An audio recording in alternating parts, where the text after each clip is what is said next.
Ladies and gentlemen, we have ourselves a series, and man, what a game! What a game! We can never count the Miami Heat out. It didn't matter how bad that first game one loss looked. Didn't matter how small they looked. It didn't matter how dominant the Denver Nuggets looked. They still went and found a way, man. They got back to the drawing board. Man, Coach Polstra, man, at this point I'm at a loss for word, and he erased literally all of the mistakes that the Miami Heat did in game one in 2 days. That's amazing. That's amazing. This is what great coaching can do for you, and this is what having a balanced squad that believes in the team's vision, a strong culture will do for you, man. Like, if you look at the differences from game one, first of all, they finally were able to take away something from the Denver Nuggets. Game one, if you remember, everyone ate. Nikola Jokic wasn't even being aggressive because everyone was eating. Everyone was being a threat on the court and everything. And tonight, they basically limited everyone but Jokic. And I believe this is still the right way and the better way to go against the Nuggets. Because if you make Nikola Jokic a primary scorer, it's not that he can't beat you, is that you actually turn the Denver Nuggets into a regular squad, meaning that led by one superstar that will carry the load and everything. You focus on him,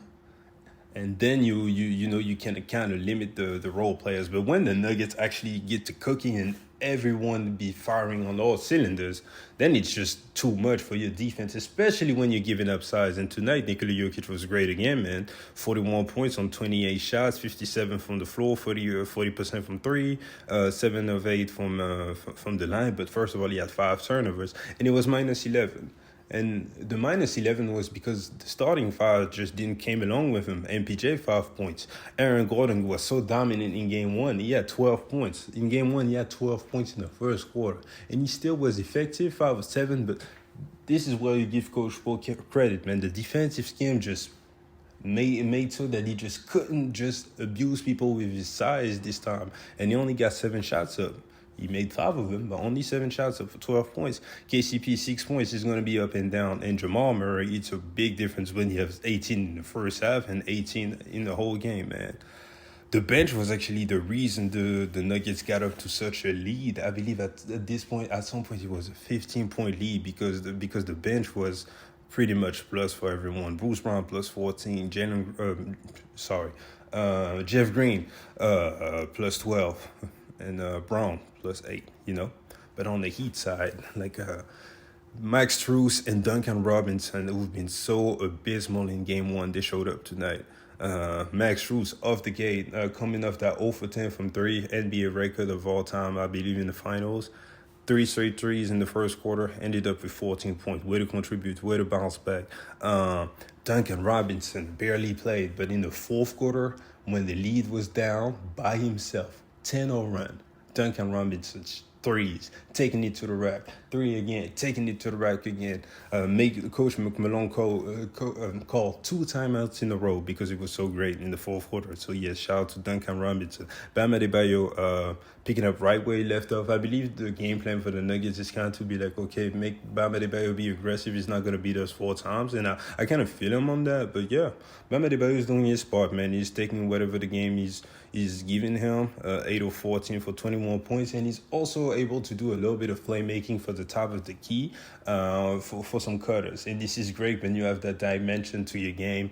It just opens up everything. When you're big, he's able to actually pass the ball also. He had 4 assists, but he could have had more actually tonight. Jimmy Butler, 21, 4, and 9. He wasn't impressive, 7 for 19, 2 of 5.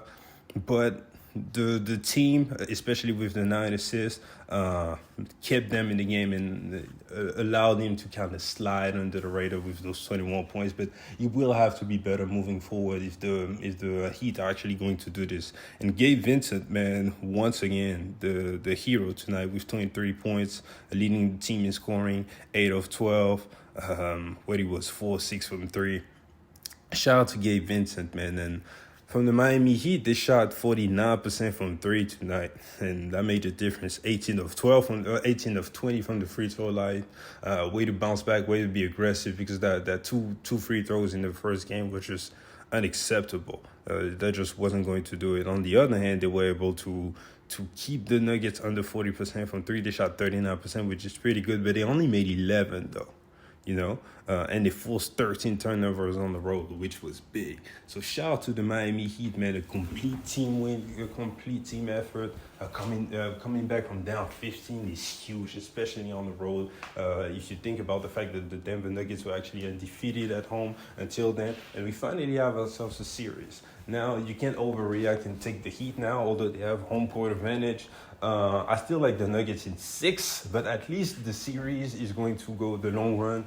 We're going to have some back and forth and everything. So I'm glad, man. That's all I wanted. I really do not have a horse in that race. I couldn't care less who won.